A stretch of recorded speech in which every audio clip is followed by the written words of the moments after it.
Out of all the seasons from Chapter 1, I'd have to say that Season 5 is my personal favorite. And to many, it is a highly regarded season and is often considered as one of the best Fortnite has ever made. Even as I'm recording this, Fortnite has now achieved an all-new high in player count for the first week of Season OG, which as you can guess is a remaster of Season 5. To say the season is well liked would be a massive understatement. So now is a great opportunity to go and take a look back at the entire history of Season 5 to recap everything and even see what Season OG left out. I'll be covering the Battle Pass, loot pool, map changes, new features, major glitches, and everything in between that I deem as interesting enough. But I think that's enough introduction, so time to get started. On July 12th, 2018, Season 5 released with the version 5.0 update. There's a lot to cover here, but let's go over the season's Battle Pass first. It introduced toys which were a new type of interactable emote, and the rest of the Battle Pass was amazing. It was able to be very diverse without it feeling out of place because the season's theme was Worlds Collide. The Battle Pass skins this time around were kinda random, but still pretty good. The first skin in the pass was Huntress, a cool looking Viking skin, and there was also Drift, by far the best skin in the Battle Pass, no doubt about it. He had progressive styles like Carbide and Omega from Season 4, but unlike those skins, all of his edit styles actually looked good. To unlock these styles, you would need to earn XP, which would then upgrade his drip. But unlike progressive styles of skins before, unlocking the styles this time around wasn't time locked to the season and could still be unlocked with XP afterwards. This was a great change because now everyone can get their skins fully swagged out without having to no-life the game for 2 months to unlock everything. But overall, Drift is definitely the coolest skin in the Battle Pass. For the other skins, there was also Redline, who was a female version of Burnout, there was the Lifeguard skin Sunstrider, there was Sledgehammer, a cool looking military skin, because I guess it's just an unwritten rule that every Battle Pass has to have a military skin, I guess. Then there's Rook, a tactical office worker, and the tier 100 skin was Ragnarok. This Viking skin would get more armor as you level up and by the end looked absolutely sick. Definitely a great tier 100 skin. There was also a secret skin that would be unlocked later during the season as well as weekly loading screens again, but I'm not going to cover them because it really doesn't have anything important to add to the lore. All you need to know is that Drift was committing illegal property damage in the hellhole that is California. He then got rifted onto the island and went on a road trip with some of the Fortnite characters. Also, romance. But that's about it for the Battle Pass, so now we can get into the loot pool. Pretty much every item returned for the last season except for Hot Rocks, which got vaulted because the government stole them all. But other than that, the loot pool was exactly the same as the end of Season 4. You had the Assault Rifle, Burst Assault Rifle, Scoped Assault Rifle, Light Machine Gun, Thermal Scoped Assault Rifle, Drum Gun, Pump Shotgun, Tactical Shotgun, Heavy Shotgun, Tactical Submachine Gun, Suppressed Submachine Gun, Minigun, Pistol, Revolver, Suppressed Pistol, Hand Cannon, Dual Pistols, Bolt Action Sniper Rifle, Semi-Automatic Sniper Rifle, Hunting Rifle, Grenade Launcher, Rocket Launcher, Grenade, Bush, Boogie Bomb, Impulse Grenade, Remote Explosives, Portafort, Klinger, Stink Bomb, Bandages, Medkit, Shield Potion, Slurp Juice, Small Shield Potion, Chug Jug, Apple, Mushroom, Damage Trap, Launchpad, Cozy Campfire, Bouncer, and Shopping Cart. The loot pool at this point was just getting a little out of hand. Fortnite was practically hoarding all of their items in the loot pool and really didn't swap them out unless they were stupidly overpowered or completely useless. While all the variety was certainly nice, many items acted very similarly which unnecessarily cluttered the loot pool. For example, the scoped and thermal scope DRs, the pistol and silence pistol, or even the LMG and the drum gun. Don't get me wrong, the items were all fun and great, but at this point it was just getting a bit much. And to add to all these items, we got a new vehicle. If you thought the shopping cart was the coolest kid on the block, you ain't seen nothing yet. This update, we got the new all-terrain cart, or ATK for short.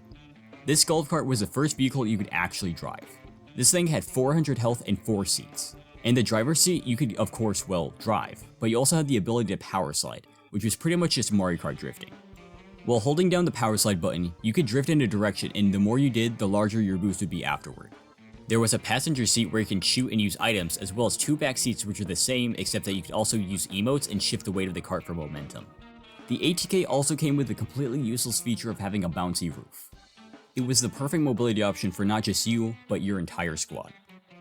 And of course with the new season came a bunch of new map changes. If you remember from the last season, the Visitor was a little hammered from 4th of July and found the rocket keys in his pocket.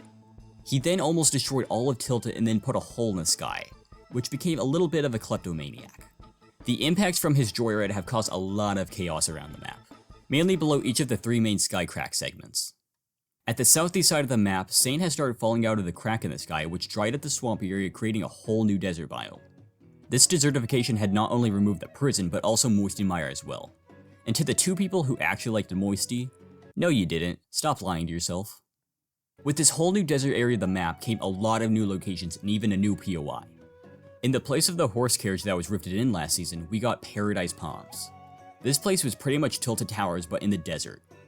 It didn't have many buildings but rather one very large hotel and a bunch of scattered vacation homes and stores. It was one of the largest POIs on the map, being just behind Tilted. Because of this, Paradise Palms was able to support a large amount of players and had a good amount of loot too. It wasn't Tilted Towers good, but it was still a very nice drop spot. Throughout the desert biome, there was a stretch of highway that pretty much connected every other location. So starting from the west side and making our way to the other end of the biome, there was the Truck and Oasis truck stop and a small Pueblo area, or as some people call it, Westworld. The area where the animal skeleton was rifted in last season changed to a roadside dinosaur exhibit. Farther down the road, there was a small scrapyard, almost like a mini junk junction. There was Paradise Palms, a small diner area, and lastly, a new racetrack. That one dirt racetrack on the east side of the map had been completely revamped. It now had a paved road and added some new buildings. The track even functioned so that it would time each lap so you could race with your friends. Making our way out of the desert to the north side of the map, we got another new POI. Say goodbye to Anarchy Acres because it was replaced with Lazy Links. The crack in the sky had brought this country club area from our world into the game. Lazy Links is one of my all-time favorite POIs. It had a garage area where ATKs would spawn, a huge clubhouse, a pool, tennis court, a small pond, and it was even surrounded by golf holes. The theming of this area was spot on and a great way to complement the addition of the ATK. It's one of Fortnite's best POIs in my opinion. Lastly, the third crack in the sky was over where the anchor was rifted in last season. On this mountain on the southwest side of the map, a whole Viking village was added. This area had a bunch of wooden huts, a lake with a waterfall, and even a big ass Viking ship. This was a great landing spot that had plenty of loot. It was definitely big enough to be a named location, but was most likely not due to the sheer amount of POIs on that side of the map. Moving on to some minor map changes now. That one soccer stadium that was added from last season got removed and the remains of Starry Suburbs did not return. Dusty Divot has now been completely overgrown and is now fully filled with trees, grass, and even a few ponds. Since the Durburger and Tomato Head disappeared at each of their respective restaurants, goodbye signs have been added to their original locations. But Durburger didn't stay gone for too long. He was rifted back onto the island from the Californian desert onto a hill west of Pleasant Park. And like in the trailer, Drift had tagged his tongue with a spray paint portrait of himself. The Nom sign was also rifted back onto the map and it was now northeast of Risky Reels. And for some reason it's covered in security cameras and other tech. And lastly, 7 of these Moai heads were rifted around the island, which had a few chest spawns. But one thing I've neglected to mention as of yet is the addition of rifts. These were added around almost all the new areas caused by the crack in the sky. When they were entered, they would spit players out of the crack in the sky and let them redeploy their glider. These were a great mobility option, but if you were escaping another player, maybe not so much. After a rift has been used, it stays open for an additional 10 seconds before closing. And in that period of time, it can still be entered by anyone. So if someone is really committed, they can just go chase you down. And for some final things for this update, 50v50 was the only LTM that was out right now, and here is the season's victory umbrella, the Beach Umbrella. A pretty decent win umbrella and sorta on theme this time. Also, this update brought a weird visual glitch. When many players went over Loot Lake, there appeared to be a massive pyramid just sitting under the water. This led many people to speculate that the pyramid would replace Loot Lake, or that the next season would be Egyptian themed. I mean, there was already a desert biome added, so maybe. But to many people's dismay, it ended up being unintentional and it was just a visual bug. Overall, Season 5 had a terrific start. There was a fantastic battle pass and a ton of great map changes and new POIs that made the map feel new and fresh. There was also the addition of the new ATK, which was just a blast to drive around the map in. Season 5 was definitely off to an amazing start. 5 days later, on July 17th, we got a content update bringing a new SMG, the submachine gun. Wait, isn't the submachine gun already a weapon, you may be asking? Yes, but sometime after it got vaulted back in Season 2, it was completely killed off by Epic and removed from the game files. Therefore, not anymore. So, why not make a new SMG that works entirely differently but shares the same name to complicate things even further? But what even was the new submachine gun? Well, the submachine gun was a fully automatic SMG that used light bullets and came in a common, uncommon, and rare rarity. What was unique about it was that it had a tight spread for an SMG, and while hip firing, it maintained its spread. This meant that this SMG was perfect for running and gunning. It had a really high fire rate, great damage, and a decent range, making it much better than the other SMGs. In addition to the drum gun that was added last season, it and the submachine gun were both very overpowered weapons and shotguns just could not compete. By this time, the meta had completely shifted from a shotgun focused one to a spray focused one. While I don't personally mind spray metas, many people despise them, and this would be an issue that would be very prevalent throughout this season. Unfortunately, this isn't even the worst part yet.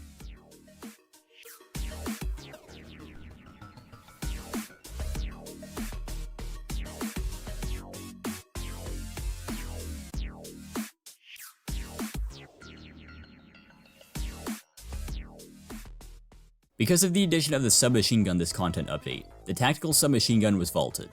The TAC SMG and the SMG worked pretty similarly, but instead of having both, they opted to remove the TAC SMG.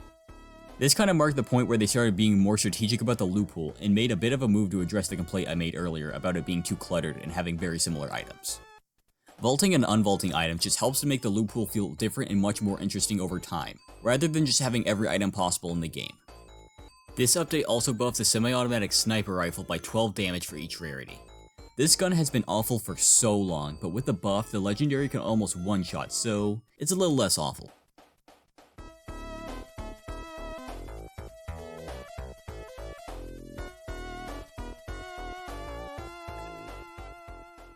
On July 21st, the version 5.1 update dropped and brought the birthday event for Fortnite's first birthday.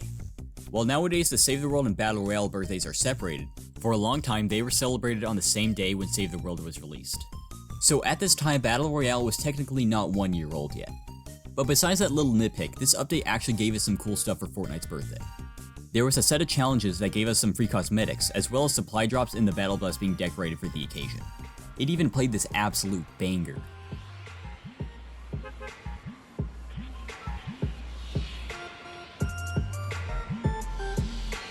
There were 10 birthday cakes that were added around the map at certain PYs.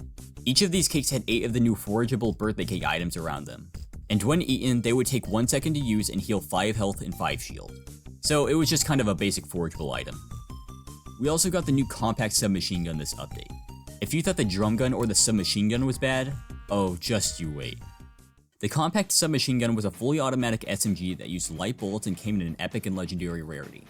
It functioned very similarly to the submachine gun, acting almost as a higher rarity version, but had a few minor changes. The fire rate was a little slower, but it did have more damage. While it didn't have the submachine gun's great hipfire, it still retained the tight spread it had in addition to stupidly good range and a huge magazine size. You could literally use this SMG as an AR and laser people from pretty far away or shred people up close. The compact SMG was the best gun in almost every situation and pretty much broke the game. With this gun in your hands, you were practically SMGesus. This gun could be a good addition, but just needed to be heavily balanced. And when people complain about this season's spray meta, this is the reason why.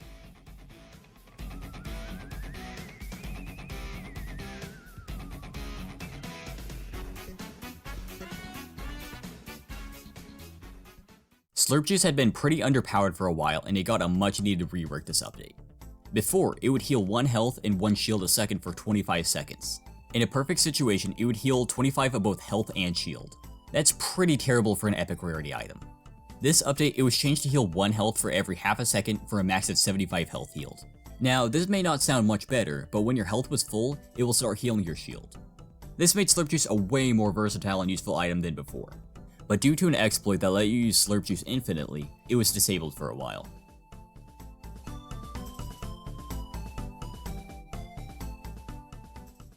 Version 5.1 not only added cakes to the map, but also a few other map changes. Risky Reels has now been all fixed up and now has new roads and all the cars are lined up now. The only thing not fixed is the screen, which still has the hole from the meteor last season. Outside of Salty Springs, a few trucks have gathered which seem to be carrying construction equipment.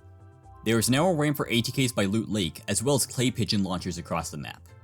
These actually worked and you could test your aim and hold a competition with other players. And lastly, on the east edge of the map in the desert biome, a gravestone and some tires have been added. This was referencing a now infamous clip from the YouTuber Musulk, where he tried to save a guy from the edge of the map.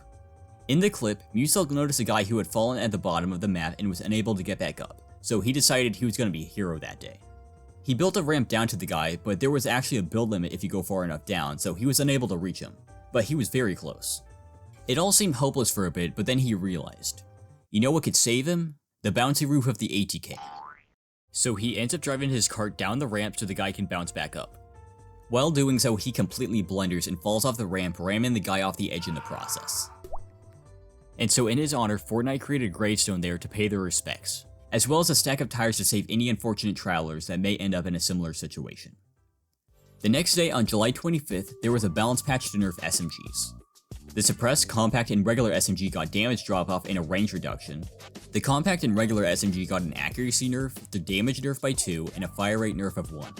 This was a sizable nerf to these guns, but they still prevailed in being way too good.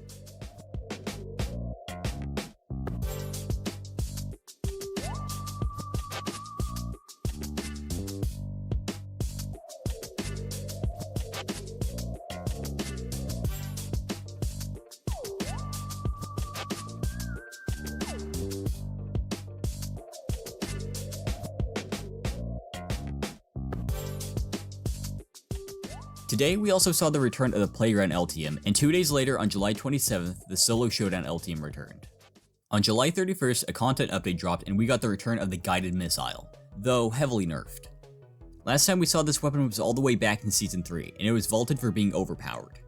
This time around, the Guided Missile had a 30% damage nerf, a 700 damage nerf to structures, and a 20% reload time increase. The rocket it shot now had its move speed reduced and its fuse time reduced from 18 seconds to 15 seconds. There was a lot of nerfs to it, but in the end, the Guided Missile was quite balanced and let the other explosive weapons be viable to use as well.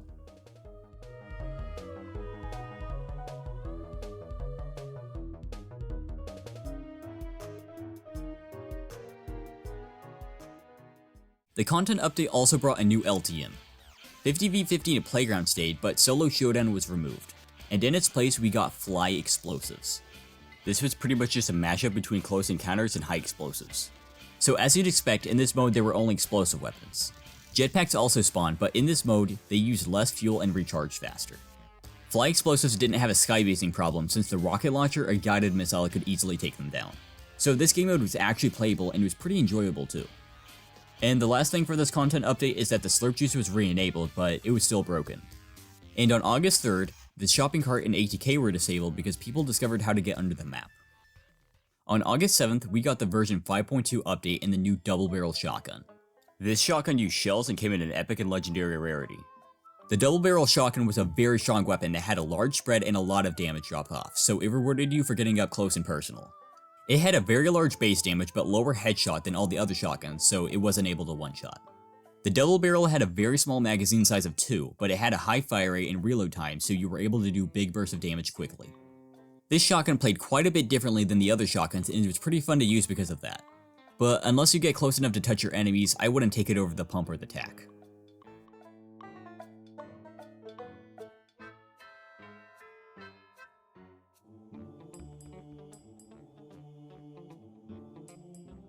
This update, the slurp juice, shopping carts, and ATKs all got re-enabled, and the ATK even got a new feature. It now had a dedicated honk button.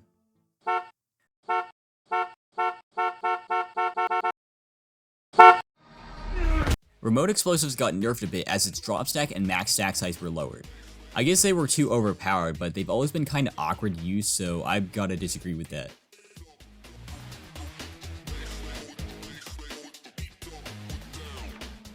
The birthday event had ended, which meant that the battle bus and supply drops went back to normal, as well as the cakes were removed from the map and the birthday cake item was vaulted too. Starting this update, the crack in the sky had started to slowly shrink over the course of the season.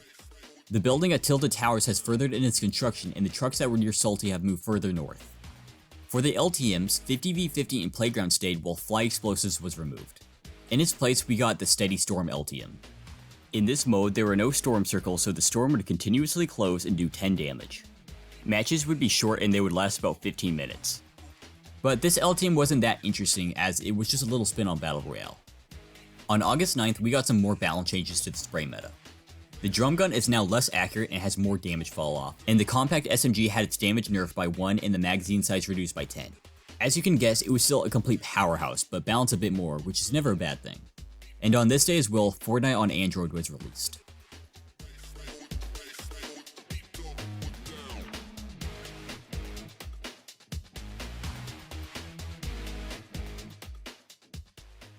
On August 15th, version 5.21 was released, bringing in the new Heavy Sniper Rifle. It used heavy ammo and came in an epic and legendary rarity. The Heavy Sniper was just like the Bolt but did more damage, could destroy almost any structure in one hit, and had much less bullet drop. The only downside was that it had a long reload time. This sniper pretty much outclassed the Bolt in every way. The Heavy Sniper was super fun as you could utterly destroy someone or their cover in just one hit. There is also a bit of a theory that the Zapatron was reworked into the Heavy Sniper. They share the same damage and structure damage, with the gimmick of having slow but incredibly powerful shots, especially against structures. So maybe it is the case that after the Zapatron was vaulted back in the preseason, it was reworked into the Heavy Sniper so that it could better fit into the game. This isn't confirmed or anything, as it's just a theory. A game theory! But to conclude my thoughts, Heavy Sniper good. Yippee!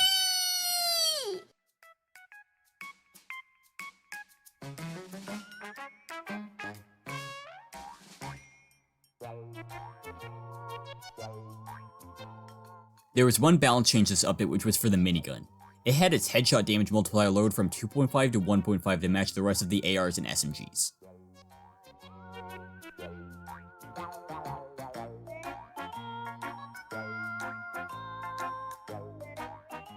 For the LTMs this update, Playground stayed while Steady Storm and 50v50 was removed. Sniper Shootout returned because of the new Heavy Sniper Rifle, and thank God it was only snipers this time because the Thermal Scope Assault Rifle was removed and the Heavy Sniper was added. We also got the new Soaring 50s LTM. It was just 50v50 but with glider redeploy. It also did have an increased drop chance of impulse grenades, launch pads, and bouncers. On August 17th, ATKs got disabled because of, whatever the heck that is, and a day later on August 18th, a rift was starting to form at the Pizza Pit restaurant where Tomato Head once stood. The next day, on August 19th, a tiny stone tomato head was rifted onto the restaurant, foreshadowing a new POI. On August 23rd, the version 5.3 update released, which gave us the new Rift to Go item. It came in an epic rarity, and as you can guess, it was a rift, but portable. It took 1 second to use and would instantly rift you into the sky. It acted just like a regular rift and stayed for 10 seconds after being used. This could literally teleport you out of any situation, so it was pretty good if you were in a pickle. Also, the impulse grenade got its max stack size increased from 8 to 9. This makes sense because the drop stack was 3, so if you grabbed 3 stacks of them, you wouldn't have to drop one anymore.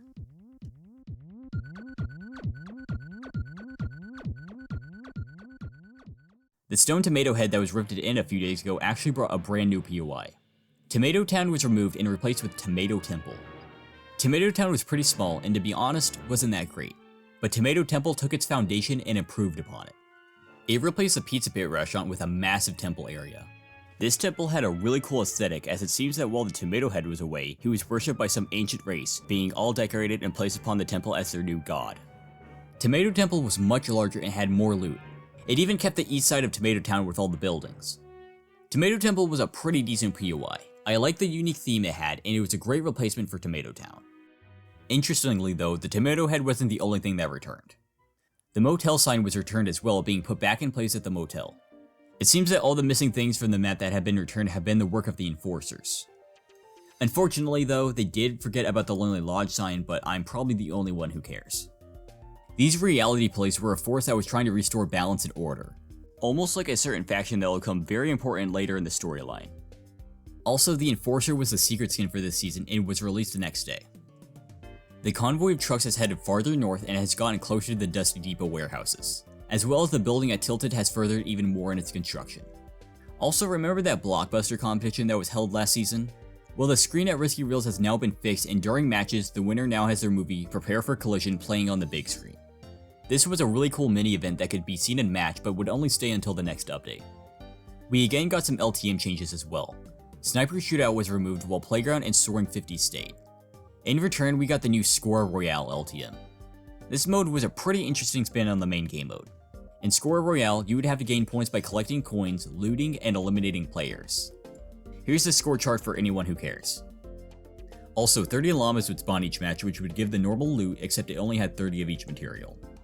Whoever reached the point threshold the fastest would win, and depending on the team size, the amount of points you would need would adjust. In this mode, you wouldn't even have to as much as see another player and it'd still be able to win. It would actually be easier to win by just looting. So it wasn't as much as a slow last one standing battle, but rather a fast paced race to the finish. Honestly, a really fun take on the regular game. The last part of this update was the coolest and most important part. The crack in the sky at this point had shrunk drastically and had become very purple. In the desert biome, there was a hill that had a rock surrounded by a circle of 8 cacti. I bring this up because a sort of mini live event started occurring on this day. About every 15 minutes, a bolt of lightning would shoot out from the crack in the sky and destroy cactus from the circle. And each time this happened, the power of the strike would increase and last longer. The next day, after the last cactus was destroyed, the lightning started to target the rock. This happened a few times, and then the last strike happened, which lasted about 10 seconds, destroying the rock. Afterward, a giant cube formed, and the crack in the sky closed and completely disappeared. So now there's just this giant purple marvel of geometry just sitting in the desert now, I guess. The cube was quickly named Kevin by the community, and it just kinda stuck, and Fortnite themselves even used the name, so I guess I gotta use it too. Kevin didn't just stand around though, well, at least for right now. He actually had some unique abilities. He was covered in runes and had a slight aura around him. While players were near him, he would actually heal them. About every 2 seconds he would give one shield, and if you got close enough to touch him, he worked just like a bounce pad and would launch you away. But if you used your pickaxe, you would bounce much farther. You did have to be careful because if you did enough damage, he would shoot lightning at you. This strike would do 30 damage and bounce you super far. Doing damage would shoot out this bolt of lightning to whoever was closest, and if Kevin eliminated someone, the kill feed would be all glitched, which was a really neat effect. The addition of the cube just came out of complete nowhere and was just such a random thing to add to the game. We went from meteor to rocket to the fabric of reality ripping open to a cube, and I love it. The absurdity of it all is the kind of stuff that I miss from old Fortnite. These sort of things just don't happen too often anymore, sadly. But getting back to Kevin, the next day he would start his journey taking his first steps, or roll. While doing so, anyone underneath could be eliminated. So throughout the season, he would move about every hour and 43 seconds. Well, this time frame would change, especially toward the later part of the season. This was normally about how long it would take until he would make his next move. Of course, I would be insane enough to cover every time Kevin moves, but fortunately for you guys, there just isn't enough footage to do so. So I'll just be covering the most important parts of his journey. On August 28th, 2018, there was a content update that brought the new Shockwave Grenade. This item came in an epic rarity and worked almost identically to the Impulse Grenade. When thrown, it would launch you farther and use the Hop Rock effect to negate fall damage. Sure, you can't get a sneaky fall damage kill with them, but they were so much better for mobility and you wouldn't die if you flew too high. It's kinda weird though that they didn't vault the Impulse since it and the Shockwave worked so similarly. The Shockwave Grenade though was a very good mobility item that worked in almost every situation.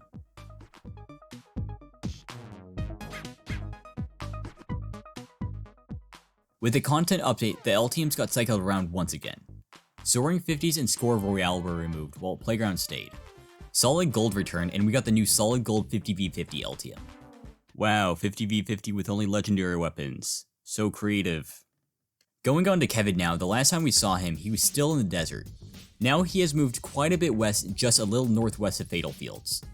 He seems to have deployed some kind of anti-gravity field around himself, and the ground below him is glowing. Sometime in between, Kevin destroyed a very important hut. I searched for hours to try to find footage of this cataclysmic event, but ended up coming out empty-handed. So here's a quick recreation. Deja vu! This was very important, as it was the start of the fantastic saga that is... Kevin stayed outside of Fatal until the next day when he started moving once again, and in the place he stood before, a rune was left. Now this process would happen multiple times throughout the season, where Kevin would make an anti-gravity field, create a rune, and then move again the next day. On September 1st, Kevin trekked farther west and started creating another rune just in between Greasy and Shifty. And the next day, of course, a new rune had been printed onto the ground. Just 2 days later, Kevin moved southeast to a spot northwest of Salty Springs where he's creating another rune. And the next day, he started moving once again, leaving the third rune. A day later, on September 6th, version 5.4 was released with a ton of content. But the first thing to tackle is the new item, of course. In this update, the new grappler was introduced, which came in an epic rarity. It shot a plunger on a string that had pretty decent reach. If you managed to successfully aim a shot, it would grapple you in an arc toward the object you hit. It was good for mobility, but what it truly shined at was climbing. Instead of building up, you could take the high ground much easier with the grappler, but you did have to be a little careful as it didn't stop fall damage. It was a pretty decent item to get the upper hand on your opponents in a fight, especially if you're like me and can't create a 5-star hotel in 2.38 seconds. What was interesting about the grappler though was that instead of having a stack of them in your inventory like every other item, it had a certain amount of uses, that of which being 15. and when you ran out of them, it would be removed from your inventory. So each time you grappled, it would take a use except for if you missed your shot. The grappler was a really unique item and was very fun and effective in many situations.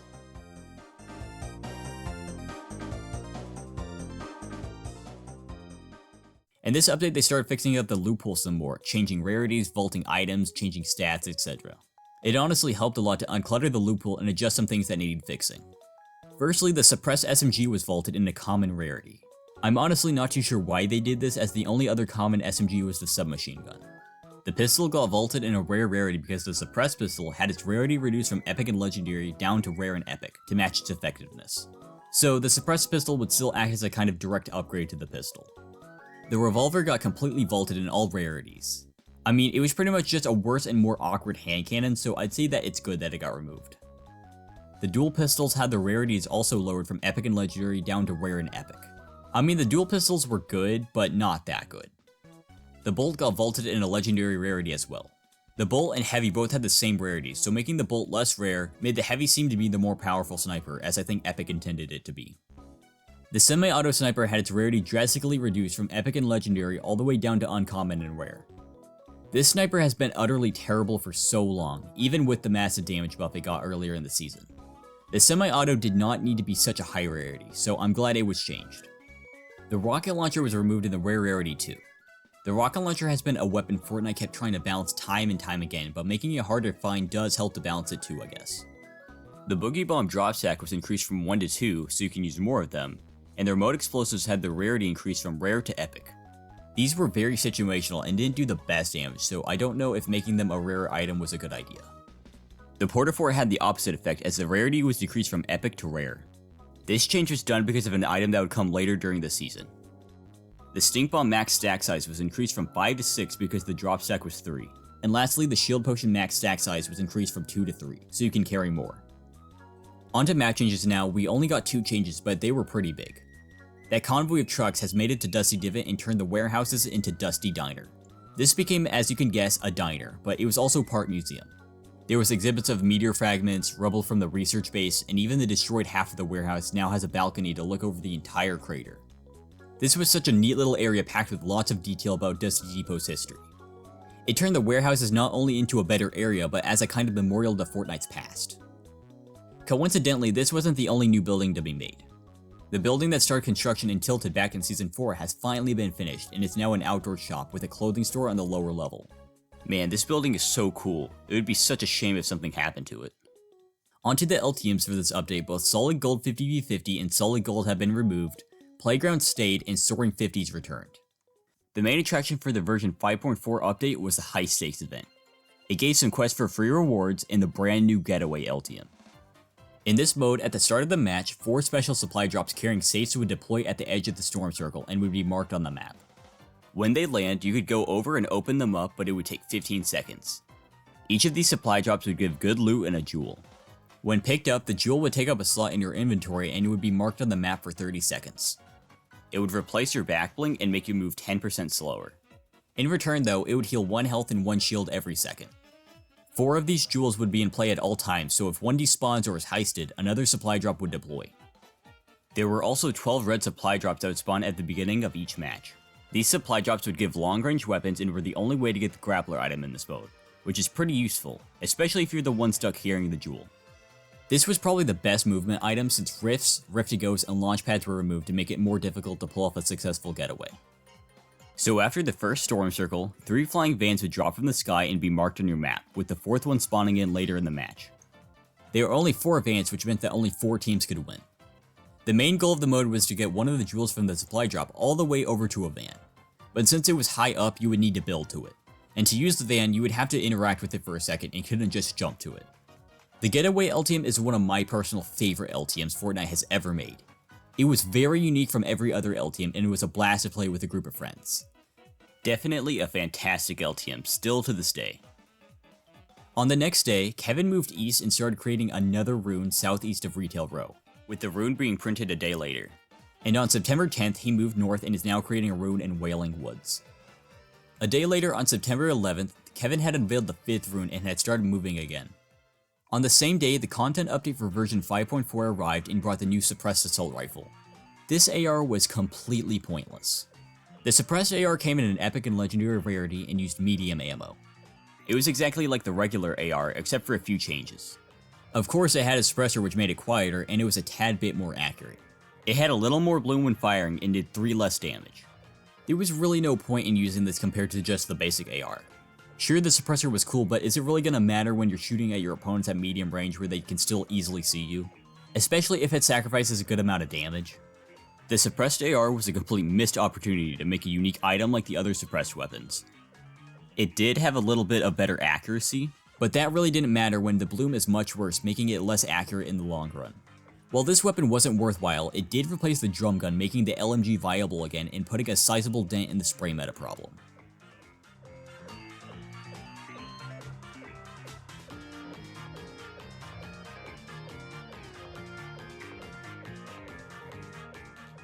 A few days later, on September 13th, Kevin has headed west and is creating a rune south of Lazy Links. And the next day he's on the move yet again and left the 6th rune. On September 16th, he is now even farther west and has started creating the last rune just southwest of Pleasant Park. And of course, a day later, the last rune was engraved and he started moving again. So let's take a look at the runes. Does this resemble anything? Of course not, the runes are just randomly placed.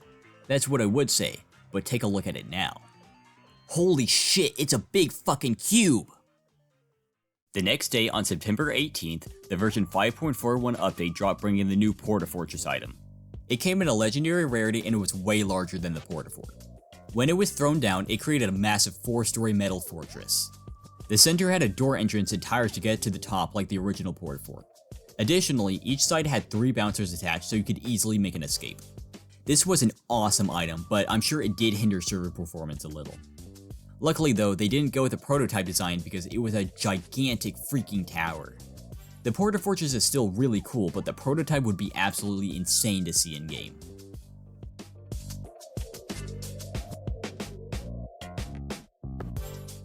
There was also a few LTM changes. The high stakes event ended, so the getaway was also removed. Playground stayed and it got an exclusive item, being the Spiky Stadium. It was like the other Porta-Fort items, and when thrown it would create a stadium with bouncers and damage traps on the walls as a sort of minigame. This was a limited time item, so it only stuck around for a short while. Soaring 50 stayed another update and we got the new Soaring Solos LTM. Pretty much just solo mode with glider redeploy. Now back over to Kevin, where he is still continuing his journey. He has now headed southeast and has arrived at Tilted Towers. Now, Tilted does have a road that Kevin could easily pass through as to not destroy anything. God damn it, he's destroying the new building. It hadn't even been 2 weeks before it was destroyed again in this cynical plot by Epic. After Kevin was finished with his kaiju rampage through the city, the next day he arrived at Loot Lake, where he rolled into the water and drowned. He started melting into the lake, turning it purple and bouncy, which I like to call Lean Lake. So the entirety of Lean Lake was glowing purple with the runes and acted just like Kevin's surface, except it didn't shoot lightning. Lean Lake was my favorite map change this season, as it was so much fun to fight on from all the chaos it caused. On September 24th, we started getting teasers for Season 6, each of them showcasing an upcoming Battle Pass skin with Kevin in the background. The first one showed DJ Yonder with the text, "All great parties need a DJ." The next day, the second teaser was released showing off Calamity with the text, "Saddle up." And on September 26th, the last day of the season, the final teaser dropped showing off Dyer with the text reading, "Season 6. Tomorrow." So that was the entire history of Season 5. The season lasted for a total of 77 days, the longest season as of yet. One of the reasons why Season 5 is so good is from what I'm going to call the summer season effect. Unfortunately, I myself am not quite Fortnite's prime audience, but do you know who is? Children. In the summer, kids have way too much free time on their hands and don't know what to do with it. So when it's summer, why not put the gear in full throttle and use all of your effort to output as much content as possible for players? This will attract new consumers as well as keep the attention of the ones already playing, who will then spend money on the game. Of course, that's a strategy that Epic used, and it was a complete success. With this season, you had an absolute banger of a battle pass. It may not hold up as well as other battle passes in today's age, but for Chapter 1, this was top notch. The loot pool, on the other hand, not so much. If you ask anyone what they thought of Season 5, one of the first things they'll tell you is that how bad the spray meta was. With overpowered weapons like the drum gun and especially the introduction of the compact SMG, It was either spray or pray to God for another balance patch. As a casual player, I don't personally mind a spray meta, especially if it can be done right like in Chapter 3 Season 1, but even I think the compact was too much. There were still fun items this season like the ATK grappler and double barrel shotgun, but there were also a lot of items introduced that were just better versions of other items that just continued to clutter the loot pool. I still think all the items introduced were all very good. Well, besides this one, why does this exist? I think this loot pool was very fun, but for many others it was a living nightmare. The map changes I have nothing bad to say about though.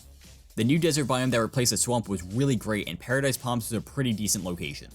Viking Village was a good drop spot, as well as Lazy Links being an amazing POI. Tomato Temple was even pretty solid too. The high stakes event was really cool to see, and the getaway LTM was an absolute blast to play. The storyline with the season was decent as well, being completely carried by Kevin. The absurdity of just having a giant purple cube roll around the map was great, not to mention the addition of Lean Lake later in the season. All of this madness culminated into a fantastic season that is cherished by many and is my favorite season of Chapter 1. But that's all I've got for you guys for now. If you somehow sat through me rambling for this long, thank you for watching. So that's all I gotta say. I guess I'll skedaddle now. Bye.